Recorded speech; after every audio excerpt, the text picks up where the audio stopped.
Workplace harassment. Workplace harassment is a form of employment discrimination prohibited by a number of state and federal statutes. It is a pattern of physical or verbal conduct which a reasonable employee would regard as undesirable or offensive, and which is both severe and extensive enough to actually interfere with the employee's work performance. Although your company has a policy prohibiting sexual harassment specifically, this is not the only type of prohibited harassment. Unlawful harassment prohibited. Your company strictly prohibits unlawful harassment against employees or any other persons based on their race, religion, creed, national origin, ancestry, sex, including pregnancy, gender, including gender nonconformity and status as a transgender or transsexual individual, age, physical or mental disability, citizenship, veteran status, genetic information, past, current, or prospective service in the uniformed services, or any other characteristic protected under applicable federal, state, or local law. This harassment is often similar to sexual harassment and includes verbal harassment, for example, nicknames, slurs that in any way relate to race, derogatory comments or jokes, intimidating, threatening, or profane language. Physical harassment, for example, pranks, practical jokes, other disorderly conduct, assault or inappropriate physical contact, threatening acts. Visual harassment, for example, displaying derogatory posters, cartoons, drawings, or making derogatory gestures. Online harassment, for example, derogatory statements or sexually suggestive postings in any social media platform including Facebook, Twitter, Instagram, Snapchat, etc. These are just some forms of harassment. Be advised that no form of harassment will be tolerated. Harassment is prohibited both at the workplace and at employer-sponsored events. This includes harassment outside the workplace that is brought into the workplace. Here's some examples. Javier, Susie, and Jane are all co-workers. Javier and Susie were out one day and saw Jane walking into a church. Later that night at work, Javier and Susie started teasing Jane about being a churchgoer and a Bible thumper. Is this harassment? Yes. Jane doesn't like to be teased about her religious beliefs. She needs to report the incident immediately to her supervisor. John's boyfriend Ben came into the restaurant with his family and requested to sit in John's section. Some of the staff were shocked because they didn't know John was gay.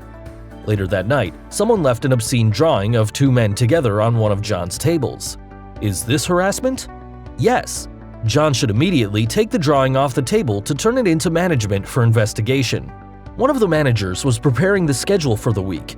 Derek, a server, overheard the manager talking about another staff member. The manager said he didn't want to schedule Christy to work because she's so old. The manager joked that Christy may need a walker soon. Christy is 50. What should the server do? Derek should report the comments to another manager or human resources department. Even though Christy wasn't there to hear the comments, Derek did hear them. The comments were discriminatory and harassing based upon Christy's age. Lisa and Samantha get into an argument at work. After work, Lisa goes onto her personal social media pages and posts complaints about Samantha. She makes fun of Samantha by calling her names. Although Lisa doesn't use Samantha's real name, everyone in the workplace knows Lisa is talking about Samantha. Is this harassment? Yes. These kinds of comments on social media are considered harassment and cause an intimidating work environment.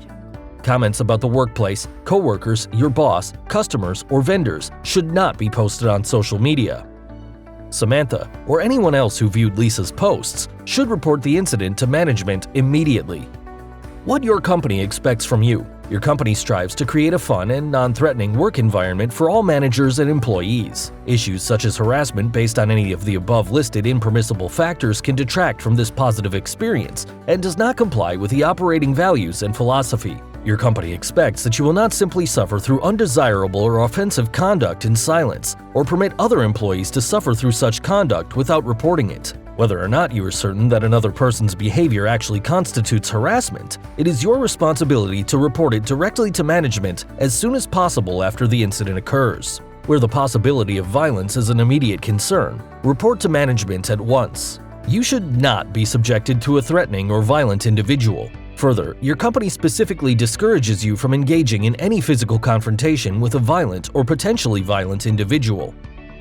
Compliance procedure. If you are subjected to any conduct that you believe violates the anti-harassment policy or witness any such conduct, you are required to promptly report it to your direct supervisor or, if the conduct involves your direct supervisor, report to the Human Resources Department. Your complaint should be as detailed as possible, including the names of all individuals involved and any witnesses. You must report any incidents you believe may constitute harassment based on sex, race, color, national origin, ethnicity, religion, age, disability, veteran status, or other category protected by law. Additionally, any manager or supervisor who observes harassing conduct is required to report the conduct to the Human Resources Department so that an investigation can be made and corrective action taken if appropriate. No retaliation. The company strictly prohibits any form of discipline, reprimand, intimidation, or retaliation for good faith reporting of incidents of harassment of any kind, pursuing any harassment claim, or cooperating in related investigations. For more information on your company's policy prohibiting harassment or retaliation, please refer to its policies and procedures or contact the Human Resources Department.